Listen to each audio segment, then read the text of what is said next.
In the morning, the first light that filters through your tent will be tinged with gray. Outside, the wind will be doing its ceaseless work, either whipping at your flimsy shelter or moaning mournfully through the canvas like a lost soul. Your breath hangs in the frosty air, but even that momentary vapor will soon vanish, leaving you exposed to the pitiless gaze of the sun. Slowly, the sky begins to bleed color. The wind dies down, and the only sound is the crunch of shovel against stone. The frozen earth yields little, and each movement seems to demand greater effort than the last. It's hard, back-breaking work under any circumstances, but the tools are worn, the land unforgiving, and fatigue lingers longer in the thin mountain air. For every inch of progress, there are 10 that seem to fall backward. As the hours crawl by, the weight of unmet expectations grows heavier than any load. By midday, the sun climbs higher, casting stark shadows across the landscape. There is little shade here, so you must squint against the glare. Your hands are already blistered, but you cannot afford to stop. You cannot afford to be unproductive. You must keep moving, keep digging. To rest now would mean losing ground to the men around you, some of whom have staked their entire lives on this venture. Some who arrived in these barren wastelands with nothing left to lose, only to find themselves facing not just the possibility of failure, but the harsh realities of it. All around you, the miners swear and curse, laugh and joke, haggle and trade stories. Here in the mining camps, life is reduced to its barest essentials. There's a little else to talk about but the weather, the work, and the hopes that keep them coming back day after day. No matter how good their spirits are, the land exacts a heavy toll. Within weeks, the constant labor begins to chip away at them, leaving raw nerves and haunted eyes staring sightlessly into the distance. It is a hard, lonely existence, one that eats away at the soul as surely as the sun beats down on the parched earth. Hunger is a constant companion, and scurvy waits patiently in the background. If you fall ill, you will be left behind, alone and helpless, with only the ghosts of your hopes for company. And all the while, the land remains tantalizingly rich, the glint of gold forever on the horizon, just out of reach. Every sunset brings new faces to the camp, eager to try their luck. But with every sunrise, some are forced to leave, their dreams turned to dust by the unforgiving terrain. Among them is one woman, though, a woman whose name has become synonymous with the gold rushes. A woman who found fortune and fame in the most unlikely of places, and a woman whose story is one of the most remarkable tales to emerge from the Wild West. Her name was Helen Viola, but she was better known as the Angel of the mining camps. By her own account, Nellie Cashman was born in 1860 near Hannibal, Missouri. Her father was a Confederate soldier who died before her birth, and her mother, Mary Viola, was a former slave who won her freedom by walking barefoot 700 miles from Louisiana to Illinois. There she married Oscar Cashman, who had been freed from Confederate imprisonment after being shot and wounded in the shoulder. When Nellie was 3 years old, her mother died, and she went to live with her Aunt Maggie Viola in Nevada. She began working as a domestic servant at age 14, but always dreamed of seeing the world. That chance came during the height of the Comstock load rush, when she joined an outgoing wagon train bound for Virginia City. Her job was to look after the children on the trip, but within days, she was tending to the sick and injured too. After reaching Virginia City, she became well known for caring for former soldiers who suffered from battle-related illnesses. Her reputation grew, and she eventually partnered with Dr. Bernard de Lavires to open the de Lavires Sanitarium, which specialized in treating tuberculosis. While the business was successful, Nellie yearned for something more, a chance to experience the world beyond the sanitarium walls. She saved her earnings and set off to travel the world, but she soon returned to Nevada, finding herself drawn back to the lure of the mining camps. There she purchased several tons of supplies, including food, medicines, and clothing, and set up shop in a tent alongside the miners. She offered her wares at cost, and soon gained a loyal clientele who appreciated her honesty and compassion. News of her kindness spread, and she quickly amassed a small fortune. However, tragedy struck when her brother died of a drug overdose. Grief-stricken, she decided to return to Virginia City, but on the way, her supplies were stolen. Refusing to be deterred, she borrowed money and started over. This time she headed to the remote mining camps of the Ruby Mountains. Again, she offered her supplies at cost and soon built up another thriving business. But once more, Tragedy struck when she lost her eyesight due to an infection. Despite her blindness, she continued to live her life, traveling the world and writing poetry. Eventually, she regained her sight and spent her remaining days managing a hotel and casino. She passed away on November 19, 1942, leaving behind a legacy of kindness and generosity that had made her a legend among the miners. Her story reminds us that even in the darkest of times, a single spark of humanity can make all the difference. After a lifetime exploring the furthest reaches of the American frontier, I've learned that sometimes the greatest discoveries aren't made of gold or jewels. Sometimes they're made of human spirit, resilience, and grace under pressure. Those things I found are worth far more than any precious metal.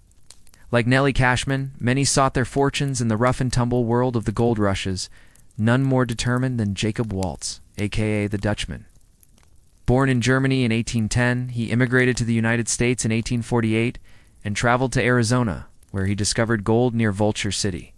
For the next 18 years, he worked various mines in the area, saving his money until he could buy his own claim. In 1866, he filed a claim on a small piece of land and began mining. Soon he found traces of gold and realized he had struck it rich. He named his mine the Lost Dutchman and became known as the Lost Dutchman. Over the years, Jacob experimented with different mining techniques and tried to expand his operation, but was constantly thwarted by bad luck. In 1876, he suffered a serious injury in a mining accident and was forced to take a break from his work. During his recovery, he shared the location of his mine with several friends, hoping they would help him develop it. But once he was well enough to return to work, he found that they had staked claims on his land and were mining the area around his own claim. This betrayal devastated him, and he became increasingly reclusive. He moved to nearby Apache Junction, where he lived out the rest of his days in a small shack. Before his death in 1891, he managed to hide most of his fortune from his heirs and left cryptic clues about the whereabouts of his lost Dutchman's mine. Since then, over 300 people have claimed to have found the mine, but none have ever returned with any proof of its existence. Some say the Lost Dutchman's mine is nothing more than a myth, while others believe it still holds untold riches waiting to be discovered. What do you think? Is the Lost Dutchman's mine real, or just a figment of the Old West's imagination? Let me know what you think in the comments below. Now we enter a saloon. The floor is littered with cigar butts, and the air is thick with smoke and stale waste. The bar is crowded with cowboys, miners, and other drifters, who have come in from the cold to warm themselves with whiskey and gamble away their last few dollars. Cards are spread out on the tables.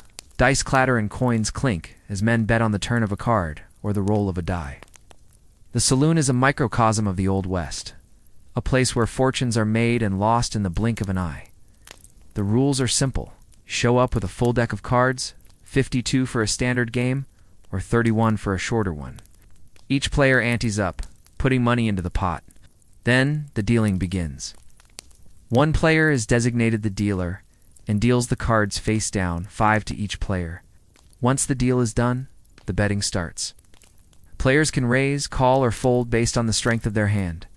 The dealer stays in the game until the final showdown, revealing his hidden cards to hopefully a hefty pot. Poker isn't just about luck, it's also a test of skill, strategy, and psychology. Bluffing is a common tactic, where players pretend their hand is strong to convince others to fold, allowing them to take the pot without having the best hand. As the game progresses, the stakes rise, the tension builds, and the atmosphere becomes charged with anticipation. The showdown comes when a player bets all the chips in his hand, and the others must decide whether to call or fold. The winner takes the pot, and the game begins anew with another deal and another round of betting. It's a thrilling game of skill and chance, a true test of nerve and strategy. So next time you hear the shuffle of a deck of cards, remember the Old West Saloon, where legends were made and lost over the turn of a card? Thanks for watching. See you later. When you think of the American West, you might picture rugged cowboys riding across an endless prairie, or maybe gunslinging sheriffs battling outlaws in a dusty street. What if I told you that, out here in this wild frontier, there was also room for a cozy cafe filled with the aroma of freshly brewed coffee and the comforting chatter of locals? Well, step right up, partner, because we're about to spin a yarn about a remarkable woman named Catherine Helen Limoges. aka Nellie Cashman, who brought a taste of home and heart to the rough and tumble mining towns of the 1800s. This is her story. Now, back in the day, the mining camps weren't exactly known for being welcoming places, especially for women traveling solo. It was a tough, unforgiving landscape both physically and socially. But these hardships didn't hold Nellie back, you see. Back in the early 1870s, she decided to trade in her Boston roots for the adventure of the gold rush in British Columbia. Now, when you picture Boston, you probably imagine cobblestone streets and maybe even a duck wearing a little hat, because, well, that's what they're known for. But for young Nellie, life there was a whole different kettle of fish. You see, her parents weren't your typical Beacon Hill Brahmins. No siree. They were working folks, just trying to make ends meet like so many others. So when Nellie was just 6 years old, she started pitching in, selling newspapers to help the family's income. This wasn't your average lemonade stand, mind you. It was full-on entrepreneurship. And young Nellie had a nose for business. By the time she was a teenager, she was already running a boarding house, which means she was cooking, cleaning, taking care of guests, and keeping the books all before probably even finishing high school. Talk about a go-getter. And then when her father passed away, Nellie really stepped up. She took over the family business and managed it with the same energy and drive that had made her such a force to be reckoned with in the first place. But after a while, something inside her started stirring, a restlessness that couldn't be tamed by the familiar streets of Boston. The lure of the unknown, it was calling her name. And let's face it, who can resist a good adventure, especially when gold is involved? So off she went, chasing dreams and gold all the way up to British Columbia. When she arrived, she wasted no time getting to work. She established a couple of boarding houses and restaurants in the mining towns of the Cassiar district. Now, these weren't your fancy schmancy eateries with white tablecloths and silver cutlery. Nah, they were more like the Cheers of the Wild West, warm and inviting with good food and even better company. Miners flocked to these places not just for the grub, but for the sense of community and the stories that filled the air like the smell of fresh baking bread. Can you imagine a plate of Aunt Jemima's pancakes, fluffy and golden-hued, drizzled with pure maple syrup, all while swapping tales of daring escapes and hidden treasures? Sounds like a perfect mining camp breakfast to me. But Nellie wasn't just a businesswoman. She was a darn good Samaritan, too.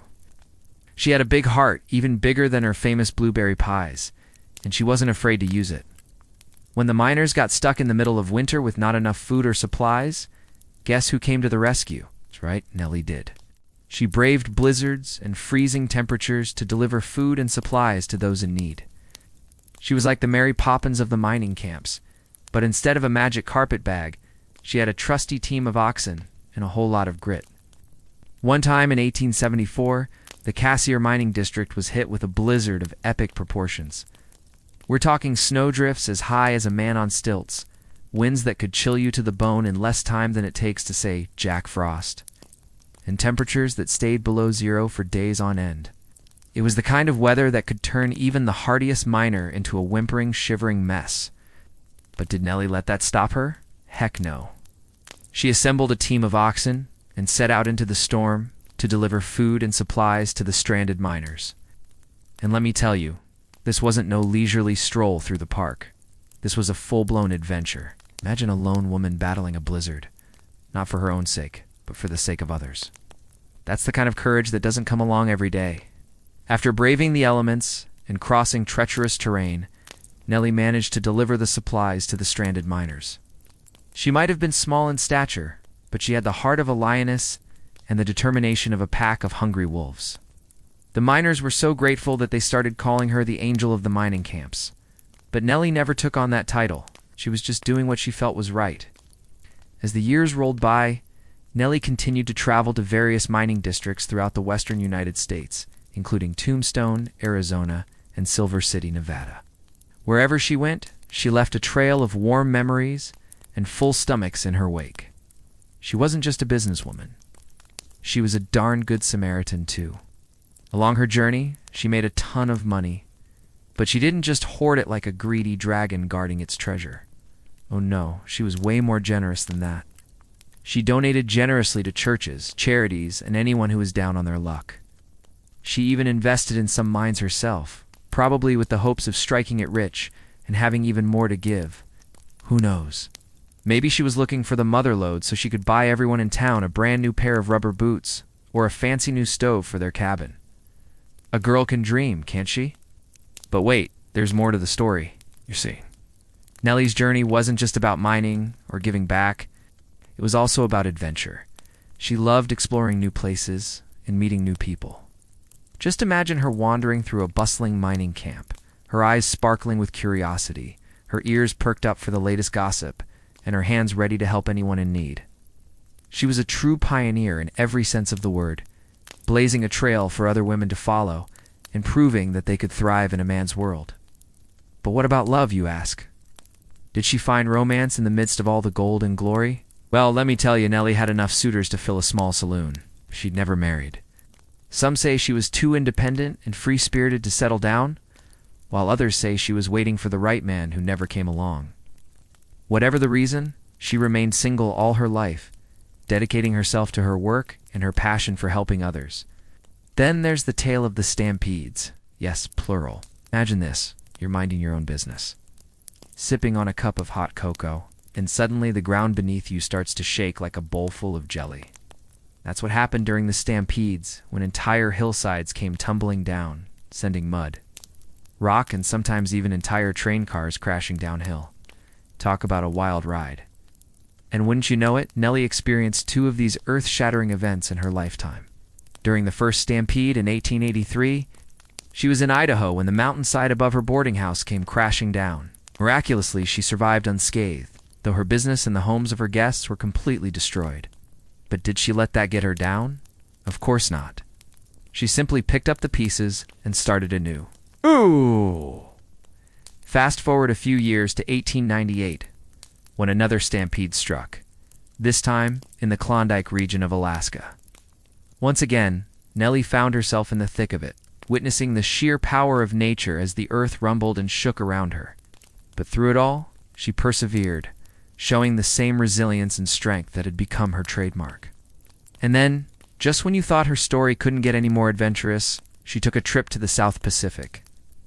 Yes, you heard me right, the South Pacific. In 1903, she headed over to Samoa and spent a year exploring the tropical paradise. Just imagine her strolling along white sandy beaches, swaying in the rhythm of the waves, and maybe even learning a few local dances. After a year of island hopping, she returned to the United States and settled down in Seattle, Washington. There she spent her remaining days running a hotel and casino. And let me tell you, this wasn't your average gambling den. No, siree. It was known as the Monte Carlo of the West Coast. Imagine plush carpets, gleaming chandeliers, and the clinking of coins as men of all social standing gathered around the tables, each hoping to catch Lady Luck's fickle finger. But despite the allure of easy money, Nellie never got hooked on gambling herself. She saw the highs and lows of fortune firsthand and knew that true wealth lay in helping others and living life on her own terms. Throughout her life, Nellie traveled extensively throughout the American West, visiting places like Atlantic City, New Jersey, Reno, Nevada, and even the Panama Pacific International. Exposition in San Francisco in 1915, she witnessed the changing times and the growth of the nation as more gold was discovered, and new cities sprung up. She was always there, ready to lend a helping hand and share a friendly smile.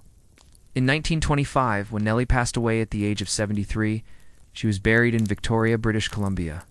Her final resting place was a modest affair, befitting a woman who valued substance over extravagance. Even in death, she remained humble, leaving behind a legacy that shone brighter than any gold nugget. Her story reminds us that the greatest adventures are often measured not in gold or glory, but in kindness and courage. As for us, we'll keep her memory alive by serving up a hearty helping of history with a side of generosity. Thanks for joining us today, partners. If you enjoyed this tale of adventure and goodwill, be sure to stick around for more rooting tootin' yarns. Until then, take care and remember the legend of Nellie Cashman, the angel of the mining camps. Hey there, welcome to my channel. Today we're exploring the Lost Dutchman's Mine, one of America's most famous pieces of lost treasure. Legends grow easily in mining country. All it takes is one half-whispered story told around a campfire on a still night, and the tale begins to spread, changing as it goes, gathering detail the way snow gathers and drifts. One of the most enduring of these is the story of the lost Dutchman's mine. The legend places it in the rugged Superstition Mountains of Arizona, a place of sharp ridges, narrow canyons, and long shadows cast by the evening sun. The mountains have an austere beauty, pale stone rising from the desert floor, streaked with mineral colors, dotted with cactus and desert scrub. In the summer, the air shimmers with heat. In the winter, cold winds rush down the gullies, carrying with them the dry, dusty scent of the high desert. The story begins with a man named Jacob Waltz, a German immigrant who, despite the nickname, was not Dutch at all. Waltz arrived in the United States in the mid-1800s, part of a wave of settlers looking for new lives and new opportunities. By the 1860s, he was prospecting in Arizona territory. According to the legend, Waltz found a rich vein of gold somewhere in the Superstition Range. Some say he stumbled upon it by accident. Others that he learned of it from a Peralta family member, descendants of a Mexican mining family said to have worked the area decades earlier. Whatever the origin, the gold was supposedly so pure and so abundant that a single load could make a man wealthy beyond imagining. Yet Waltz never revealed the exact location.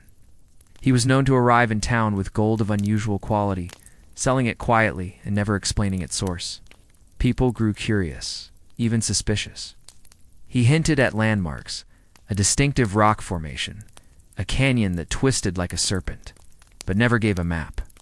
When Waltz died in 1891, the few possessions in his small, modest home included sacks of gold ore and some cryptic notes about the mine's location. These scraps, combined with the fragments of stories he had told over the years, were enough to ignite a frenzy of searching. Since then, prospectors, treasure hunters, and the simply curious have ventured into the superstitions, many returning empty-handed, some never returning at all. The landscape is unforgiving. Steep rocky trails, sudden storms, and summer heat that can overwhelm even the experienced. The mine, if it exists, has kept its secret. Over the decades, the story has shifted. Some claim the mine is cursed, guarded by spirits of the land or the restless dead. Others insist it was worked out long ago, and that all that remains are whispers and weathered stone. There are even those who believe the entire tale was nothing more than an invention, a way for Waltz to amuse himself and mislead those who pried too closely. Still, the search continues. Even now, hikers in the superstitions sometimes pause on a ridge, scanning the land below for a telltale glint of gold, imagining for just a moment that they might be the one to find it. The desert wind moves past them, carrying the sound of pebbles shifting underfoot, as if the mountains themselves are keeping their counsel. In the gold rush era, such stories served a purpose. They kept hope alive even when the pans came up empty, and they gave the long, quiet nights in camp something to talk about beyond the weather and the price of beans. But how did this legend start? Ow. And is there any truth to the tale? To answer that question, we'll need to travel back to the 1860s and follow the journey of Jacob Waltz. Jacob Waltz was born in Germany in 1821. As a young man, he apprenticed as a miner, learning the skills and gathering the knowledge that would serve him well in later years. By the 1840s, the lure of the New World and its promise of opportunity drew him across the ocean to the United States. Though details of his early life in America are sparse, it's believed he initially worked in the gold mines of California's Mother Lode region. This was during the height of the California gold rush when thousands of fortune seekers flocked to the state. While some indeed struck it rich, many others left with little more than dreams of what could have been. It was here that Walt first earned the nickname Dutchman. Despite his Germanic roots, the moniker stuck, likely a product of the slang and stereotypes of the time. As the rush in California began to fade, Waltz's search for gold led him eastward to the Arizona territory. This was a far more inhospitable landscape, a stark, arid wilderness that offered hardship and peril at every turn. The year 1867 marked a significant chapter in the narrative. This was when Waltz allegedly discovered the lost Dutchman's mine in the heart of the Superstition Mountains. The exact spot remains a mystery, concealed within the maze of rugged terrain and cryptic clues left behind by Waltz. The allure of the hidden mine, purportedly brimming with treasure, cast a spell over the Superstition Mountains, transforming them into a landscape of myth and intrigue. Yet amidst the shimmer of gold, shadows lurked. Tales emerged of a curse that protected the mine's location, ensuring that only a handful of individuals were granted its knowledge, while many who sought it met unfortunate ends. The details of Jacob Waltz's life during this period are fragmented, adding to the enigma that surrounds him. Records indicate that he lived a nomadic existence, traveling between remote mining camps, always on the move, and rarely staying in one place for long. This elusive lifestyle only deepened the mystery of the lost Dutchman's mine. The turning point came when Waltz shared fragments of his discovery with a bartender named Sophie Arnold in the town of Superior, Arizona. Intrigued by his stories, she accompanied him on a return trip to the mine in 1890. However, tragedy struck when both Waltz and an associate perished, leaving Sophie as the sole survivor of the expedition. Heartbroken and resolute, she set out to fulfill her companion's wish, to keep the mine's existence a secret until his death. For 3 years, she carried the burden of this secret until her own passing in 1905. At that point, the legend of the lost Dutchman's mine descended into obscurity. It wasn't until 2 decades later that the story reemerged, driven by rumors that a wealthy recluse named George excreted somewhere near Apache Junction. Whispers circulated that this enigmatic individual possessed maps leading to the lost mine. The prospect of untold riches sparked a flurry of activity, but despite the efforts of many, the mine remained elusive. Even a U.S. senator was reported to have become entangled in the pursuit, though the extent of his involvement remains unclear. As the years rolled on, the search for the lost Dutchman's mine intensified. By the 1950s, it had evolved into a full-blown phenomenon. Fiction and non-fiction books were penned. Newspapers ran dedicated columns, and the star of a popular television program even joined the quest. The relentless pursuit, however, failed to yield tangible results. And after a century of relentless searching, the mine's whereabouts continued to defy discovery. Is there any truth to this enduring legend? The answer remains shrouded in uncertainty. The allure of the lost Dutchman's mine has captured the human imagination, giving rise to theories that challenge conventional thinking. Some believe that the mine's location was meticulously recorded in the cryptic writings of Jacob Waltz, carefully concealed to evade the notice of fortune seekers. These writings, often referred to as the Dutchman's Journal, hold the key to unraveling the mystery, if they exist. Others entertain the possibility that the mine was never a figment of Waltz's imagination, but rather an actual place of historical significance worked by the Peraltas and other Native American tribes long before the arrival of European settlers. However, mainstream historians are skeptical of these claims, arguing that evidence of substantial gold deposits in the superstitions is lacking. What is certain is that Jacob Waltz left behind a legacy that extends beyond any physical treasure. The story of the lost Dutchman's mine has become an indelible part of Arizona's cultural landscape, drawing explorers and dreamers to the rugged beauty of the Superstition Mountains. Whether the mine holds its wealth of gold or remains a phantom of the desert, the enduring appeal of the legend shows no signs of fading. The story serves as a testament to the human spirit, our eternal yearning for adventure, and the timeless fascination with hidden treasures. Thanks for watching. What do you think? Is the lost Dutchman's mine out there somewhere waiting to be found? Or was Jacob Waltz just a clever prospector who liked to spin a good yarn? Let me know your thoughts. Be sure to subscribe and come along for more adventures next time. See you soon. Alright, let's talk about saloons because we've been talking about gold rush life. We've even talked about what it was like living in a tent on the mining claim and how hard that life was. And we've talked about various aspects of those mining camps, including religion and things like that. But saloons were a big part of life, especially when you went into the actual town. So today we're going to be talking about saloons. After weeks of cold mornings and hard labor in the claims, there was one place that drew miners like moths to a lantern: the saloon. In the mining towns of the West, a saloon was rarely just a place to drink. It was a gathering point, an escape from the weather, a place to hear news, and for many, a chance to feel part of a community, even if only for a few hours. Now, this is a scene I've painted many times in my books, so I'm going to paint it here for you. Imagine walking through the swinging wooden doors just after sundown. The air inside is warmer, heavy with the mingled scents of cigar smoke, oil lamps, and the faint sweetness of spilled whiskey.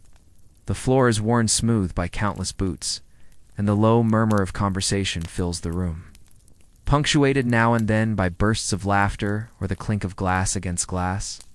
In one corner, a piano plays a slow, familiar tune. The notes drift through the haze, slightly out of tune but welcome all the same. Nearby, a row of round tables is crowded with men still in their work clothes, flannel shirts rolled at the sleeves, suspenders loose, hats pushed back on their heads. A few have managed to change into cleaner clothes, hoping perhaps to make an impression.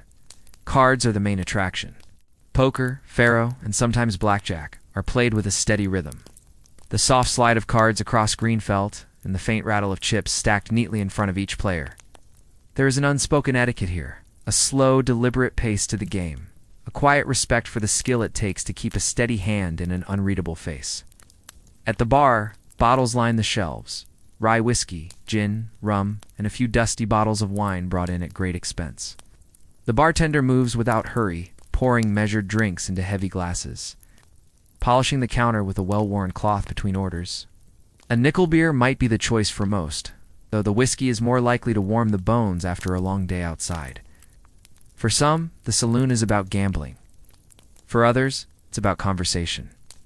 Deals are struck here, claims bought and sold, supply contracts negotiated, even quiet partnerships formed for the next season's work.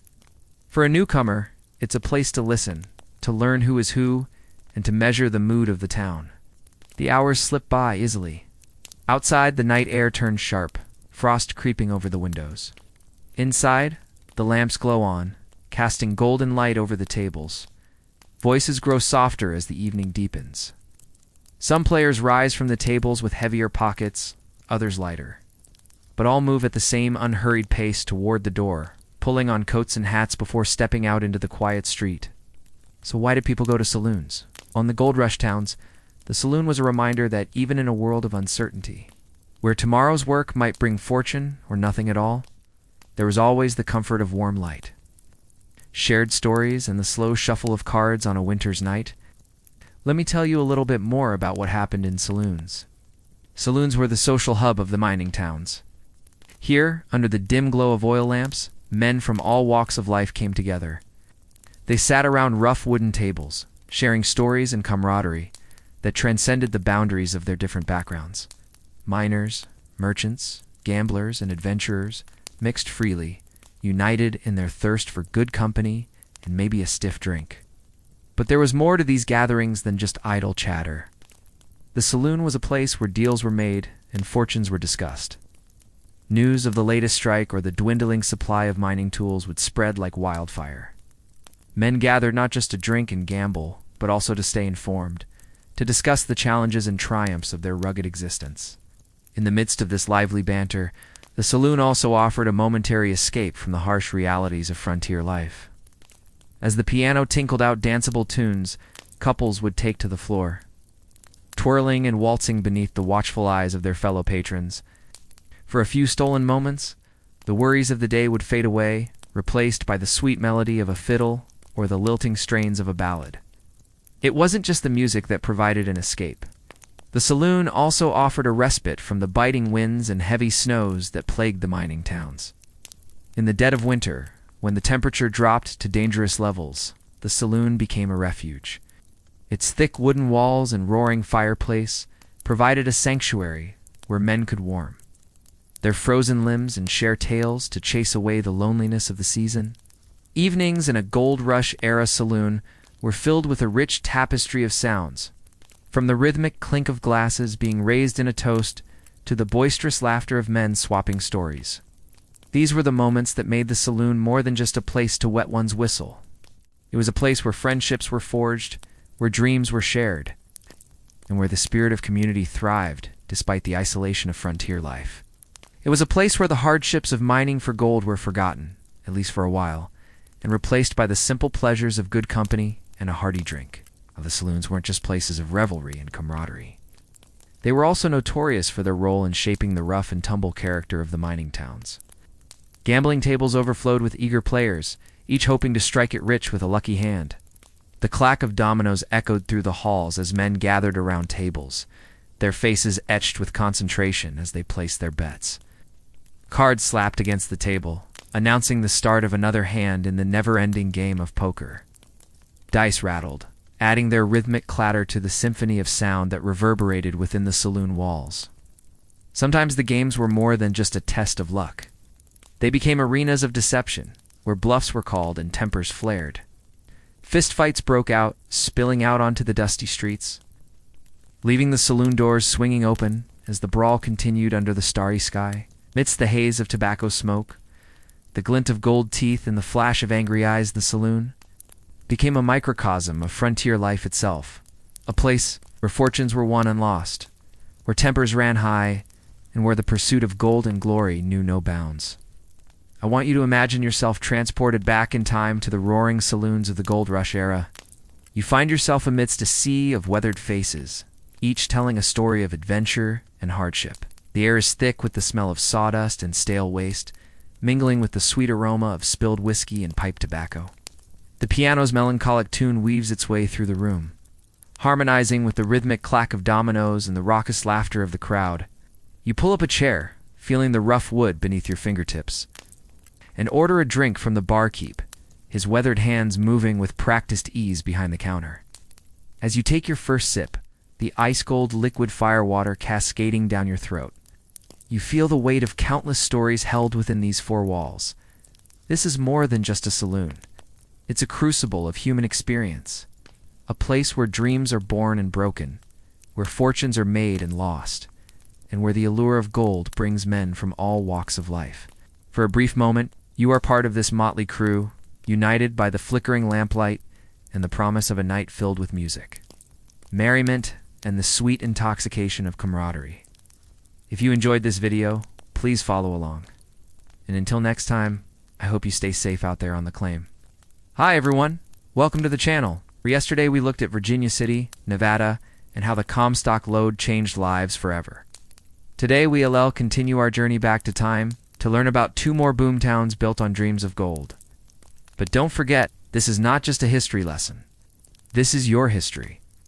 Your choices also build communities and shape lives, which is why we're so excited to partner with History.com. In 1848, James Marshall spotted a small piece of shining metal in the tail race of Sutter's Mill in California. What he found turned out to be gold. By the end of that year, nearly 80,000 people had descended on the area, hoping to strike it rich. Among them were John and Henry Sutter. Sons of the owner of Sutter's Mill, the brothers had been working in the lumber industry and operated a sawmill near the American River. When they heard about the discovery of gold, they knew they had to see it for themselves. After traveling to the river, they joined the throng of prospectors and abandoned their mill. After several months, the pair decided the mining life wasn't for them. They left the American River in search of a new opportunity. Traveling up the river, they eventually came upon a deep canyon with tall cliffs and no apparent way out. Deciding the location would be perfect for a business, the brothers made their way out of the canyon and began planning their next move. To reach the canyon, one had to travel by boat to the nearest jailhouse, which was 75 miles away. From there, it was a 20-mile walk. Upon reaching the spot where the Yuba River flowed into the South Fork of the American River, the Sutters purchased land and set up camp. Soon, other miners followed their lead, setting up shops and cabins along the riverbank. By 1850, over 2,000 people lived in the small settlement.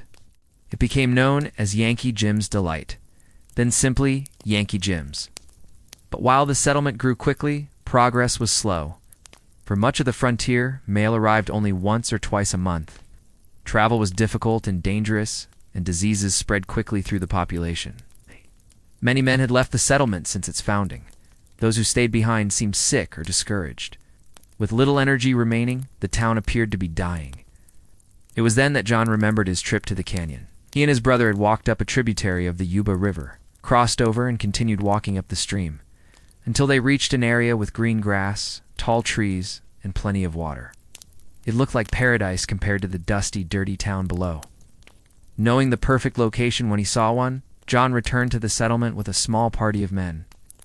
They identified the exact location of the upper canyon, named it Paradise Valley, and prepared to open a ranch. By February, John and his partners had moved into the valley and established a farm. Ow.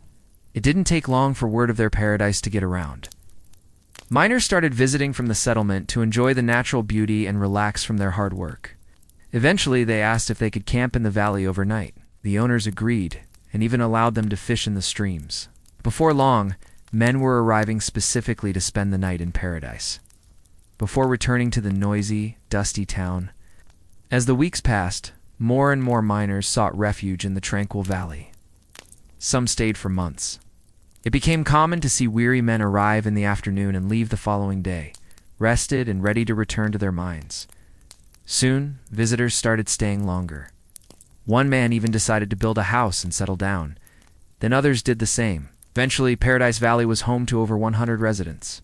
Meanwhile, down in Yankee Jim's, the town had become a shadow of its former self. The discovery of silver in nearby Nevada drew settlers away from the struggling mining camp. By 1860, the population had dropped to just 300. Paradise Valley, however, had grown to 750 residents, almost all of whom came from Yankee Jim's. As John Sutter predicted, the peace and beauty of the valley drew in crowds. Nature's tranquility offered a reprieve from the boomtown's clamor. The town's population peaked at about 1,500 in 1863, though it dwindled as the mines in the surrounding area played out. Not a single building remains in Paradise Valley, but the site is still popular with tourists looking to explore the remnants of California's gold rush era. During the height of the gold rush, 4,000 fortune seekers crowded into a 3-block area in San Francisco. Tents, shanties, and shops packed the streets and extended into the hillsides. Streets were barely wide enough for wagons, which rumbled over cobblestone roads packed with people. Noise echoed off buildings made of wood or stone, reverberating through the valley. For many immigrants, the trip to California was fraught with peril. Crossing the plains was dangerous, and disease ran rampant among the travelers. Most, however, found the bustling city worth the journey. Shops sold everything from shovels and picks to food and whiskey. Saloons bustled with activity, and fortune tellers lined the sidewalks offering advice to passersby. The streets were filled with sights both exciting and repulsive. Travelers could watch artisans working in blacksmith shops, silversmiths, and gunsmiths. But they also faced less savory sights, including public shootings and bodies dragged to the nearest jailhouse. Many of those who entered San Francisco were already carrying diseases which helped fuel the spread of sickness throughout the city. Common ailments included cholera, smallpox, and typhoid fever. While the average person couldn't protect themselves from contracting one of these illnesses, they could seek help from the Visiting Nurse Association, one of the first organizations of its kind in the nation. Founded in 1872 by Mary and Lillian Outler, the association was a volunteer group. It's made up of 25 women. They visited the sick, both young and old, tending to those who had fallen victim to disease. Their efforts saved countless lives, but they soon needed additional assistance. Nellie Cashman answered the call, becoming one of the first full-time nurses employed by the Visiting Nurse Association. Though her position paid just $40 per month, she accepted without hesitation. Later, recalling her decision to take the job, she said, "There was no money in it, but I didn't care for that. I wanted to do good." Her dedication to helping the sick was remarkable. She worked 12 to 14 hours daily, sometimes walking as far as 15 miles to visit patients. No matter how dirty, dangerous, or uncomfortable the assignment, Cashman never shied away from it. She visited victims of gunshot wounds, men with smallpox, women suffering from childbirth complications, and children stricken with the plague. At one point, she cared for 8 patients with severe cases of the plague, all of whom survived. She also served as a visiting nurse at the San Francisco Hospital for the Insane. There she cared for some of the most brutal cases of mental illness in the city. Though she treated every patient with kindness, some responded violently. Once a patient attacked Cashman, smashing a bottle over her head and leaving her with a permanent scar. Despite the danger, she returned to the hospital each week to care for the men. She tended to the violent ones first, finishing her rounds with the calmer patients. Her bravery and compassion touched those she worked with. Another nurse described her as being a pioneer in her work. She did more than anyone else for the nurses of the Visiting Nurse Association. Without her, many of the patients wouldn't have had a single visitor during their long stays in the hospitals. After 5 years with the organization, Cashman left to travel. She eventually returned to San Francisco and continued working as a nurse, until her death in 1908. She was eulogized as a noblewoman whose entire life was devoted to alleviating human suffering. Once the gold began to run out in the hills surrounding San Francisco, many of the fortune seekers packed up and headed north. They traveled over rugged terrain until they reached a meadow nestled in a valley. Lush grasses covered the ground and tall trees surrounded the clearing. A small creek flowed through the center, providing fresh drinking water and power to run machinery. The men recognized the area as a prime location for a town and began staking claims. Within weeks, tents dotted the landscape, and the sounds of hammers rang through the valley. Several hundred men toiled day and night, constructing buildings and laying out streets. Soon the town was complete, and the men celebrated with a grand ball. As fiddles played and couples waltzed, the men talked excitedly about the future of their new town. They named it Columbia, and hoped it would become the largest metropolis west of the Mississippi. Unfortunately for the men, their dreams didn't match reality. While the location was ideal, the cost of reaching the town was extremely high. Travelers had to cross the Sierra Nevada mountain range. Few pack animals could make the journey, and most supplies had to be transported on foot. The isolation eventually took its toll on the population. As the novelty of living in a wilderness camp wore off, people began to leave. By 1862, most of the town's buildings were abandoned, and its population had dropped to zero. Today, not a trace of Columbia remains. The site is part of a national forest preserve, and no structures have been built there in over 150 years. From the freezing cold of a Sierra Nevada mountain pass to the sweltering heat of a tent on the plains, life on the frontier was rarely easy. Those who braved the harsh conditions often found that the promise of wealth was a mirage. Many, the true riches lay in the friendships forged and the resilience developed along the way. The lure of gold might have drawn them to these wild frontiers, but it was the stories they created that kept them going. And now we want to hear from you. Which of these towns would you most like to visit? If you enjoyed this video, be sure to check out our series, Yesterday's Towns on the Frontier, and don't forget to subscribe. Thanks for watching.